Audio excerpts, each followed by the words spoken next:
Namaste to all. I am Gopalesh Delampadi Yoga Pratisthana, Mangalore. Now I am here in Sharjah, Dubai place, here Park place. Today I will demonstrate butterfly bound angle asana, Baddha Konasana. How we have to learn and practice. First we have to do like this Dandasana. Then slowly you have to fold the leg like that. This is one of the best posture for control of urinary issues, menses, menopause, fibroid. First we have to do the method interlock, then see thumb to thumb.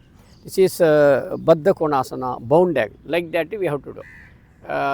This is Baddha Konasana, bound angle, Bhadrasana. ಈ ಆಸನ ಹೆಸರು ಬದ್ಧ ಕೋಣಾಸನ. ಕಾಲಿನ ನರಗಳ ಸೆಳೆತ ನಿವಾರಣೆ ಅಂತಲೇ ಹೇಳ್ಬೋದು. ಮೂತ್ರದೋಷ, ಹರ್ನಿಯ, ಕಾನ್ಸ್ಟಿಪೇಷನ್ ನಿಯಂತ್ರಣಕ್ಕೆ ಹಾಗೂ ಮಲಬದ್ಧತೆಯ ನಿಯಂತ್ರಣಕ್ಕೆ, ಅದರಲ್ಲಿ ವಿಶೇಷವಾಗಿ ಮೂತ್ರಕೋಶಕ್ಕೆ ಸಂಬಂಧಪಟ್ಟ ಸಮಸ್ಯೆಗಳ ನಿಯಂತ್ರಣಕ್ಕೆ, ಮಹಿಳೆಯರಿಗೆ ಕಾಡುವಂತಹ ಮೆನ್ಸಸ್, ಮೆನಪಸ್, ಫೈಬ್ರಾಯ್ಡ್, ಸಿಸ್ಟ್, ಅದರಲ್ಲಿಯೂ ಗರ್ಭಿಣಿ ಸ್ತ್ರೀಯರು ಮಾಡಿದ ಸುಖ ಪ್ರಸವಕ್ಕಿರುವಂತಹ easy delivery for pregnancy woman.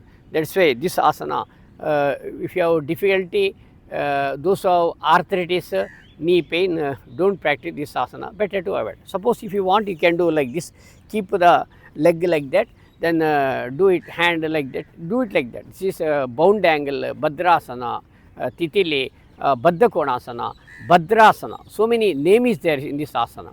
ಈ ಆಸನಕ್ಕೆ ಹಲವಾರು ಹೆಸರುಗಳಿವೆ ಬಂಧುಗಳೇ. ಈಗ ಬದ್ಧ ಕೋಣಾಸನ ಹೇಳ್ತೇವೆ, ಭದ್ರಾಸನ ಹೇಳ್ತೇವೆ, ಬೌಂಡ್ ಆ್ಯಂಗಲ್ ಹೇಳ್ತೇವೆ, ತಿತಿಲಿ ಹೇಳ್ತೇವೆ. ಹಾಗೆ ಮಹಿಳೆಯರಿಗೆ ವರದಾನ ಇದ್ದಂಥ ಭಂಗಿ ಬದ್ಧ ಕೋಣಾಸನ. ಇದರಲ್ಲಿಯೂ ನೋಡಿ, ಈ ರೀತಿ ಪರಸ್ಪರ ಬೆರಳನ್ನು ಹೆಣಿಬೇಕು, ಬಹಳ ಮುಖ್ಯ. ಮತ್ತು ಹೆಬ್ಬೆರಳ ಮೇಲೆ like this you have to do. Method is very important.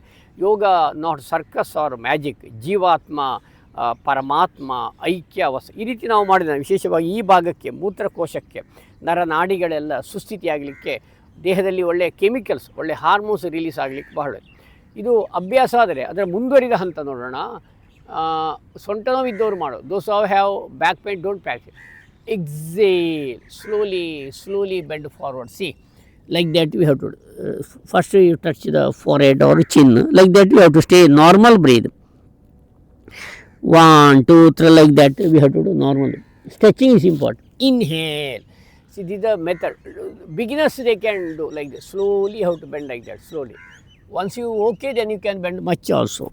But those who have the chronic back pain, that is the contraindication, should not practice. This is Baddha Kona. How much? 1 minute or 2 minutes, whatever you want. This asana we can practice any time, anywhere. ಯಾವುದೇ ಹೊತ್ತಲ್ಲಿ ಸಹ ಈ ಆಸನ ಮಾಡ್ಬೋದು, ಹಾಗೇನಿಲ್ಲ.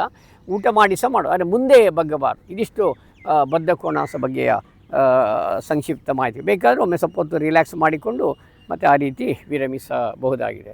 ಧನ್ಯವಾದಗಳು.